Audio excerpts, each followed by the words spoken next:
And now, WJCL News, working for you. The man killed yesterday in an Effingham County dirt bike crash is a Fort Stewart soldier. Good evening. I'm Lindsay Hausman. And I'm Rob Macko. Fort Stewart confirms 33-year-old Michael Lee Myers of Mosheim, Tennessee, was a member of the 3rd Infantry Division. He was killed in a dirt bike accident at the Big Nasty ATV Park in Bloomingdale. Deputies say they found him unconscious, suffering from injuries after the 1:30 p.m. accident. He was later pronounced dead at Memorial University Medical Center. The sheriff's office say there's no indication that any other vehicles were involved. Meanwhile, the teen driver involved in a deadly wreck Tuesday has died. Henry and Lacey Longworth were driving in a car when it crashed into a utility pole off of Old River Road. 17-year-old Lacey died at the scene. Her brother Henry was taken to Memorial Hospital with life-threatening injuries. Henry died Friday morning.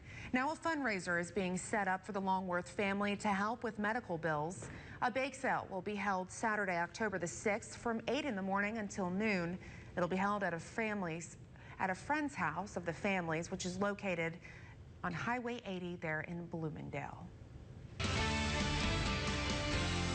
Meantime, WJCL News is continuing to follow a developing story, a major shakeup involving top brass at Metro Police. Metro Police Chief Willie Lovett is out. Major Juliette Tolbert is in as interim chief.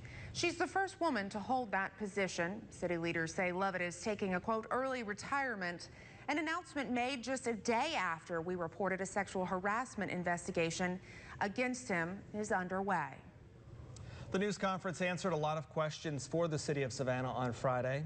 That's right. We first started asking questions after city council members confirmed they had heard talks of the chief's resignation. Friday, Lovett turned in a resignation letter to both the city and county manager. In it, he said police work had been his focus for the past 40 years, and he had enjoyed nearly every moment of it. City manager Stephanie Cutter never said the resignation was a direct result of the sexual harassment claims, and she thanked Lovett for his 40 years of service.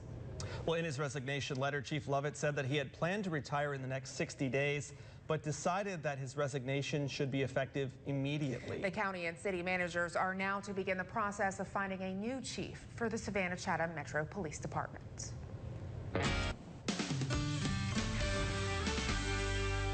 And Jeff Kirk in tonight, and I'll say, Jeff, it was a beautiful day out there, and let's say, can we bring on some cooler temperatures, maybe?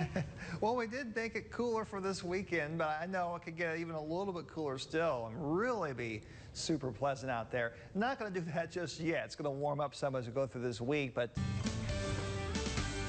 Another story we're following, Film Commissioner Jay Self will plead his case tomorrow. Now, earlier this week, WJCL told you how he was suspended pending dismissal.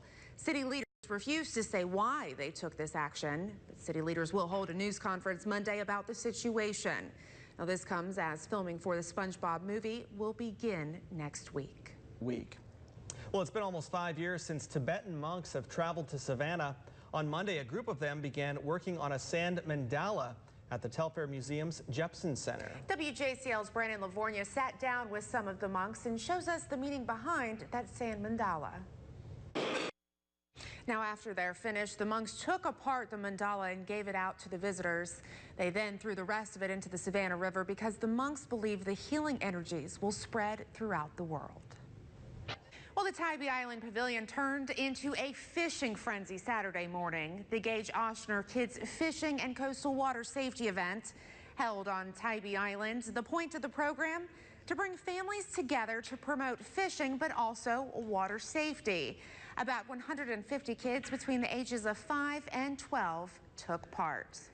Well, service with a smile. Fort Pulaski celebrates 20 years of National Public Lands Day with Calvary Day School on Saturday. Now, 31 Calvary Day National Elementary Honor Society students took part in the nation's largest one-day volunteer event in support of public lands.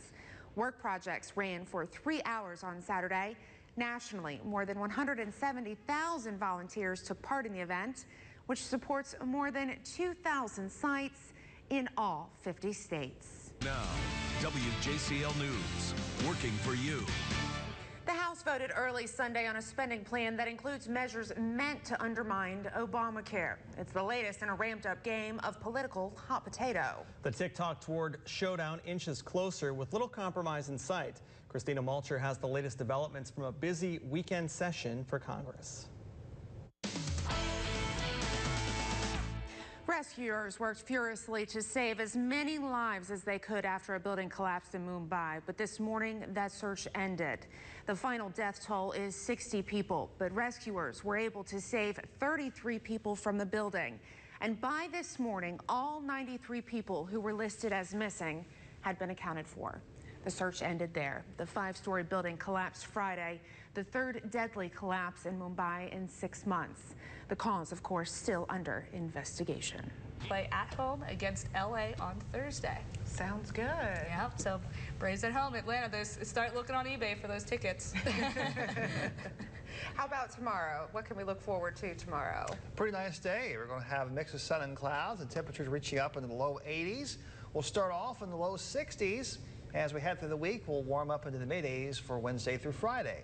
All right, thank you, Jeff. Well, thank you for watching WJCL News at 11. Hope you have a wonderful evening.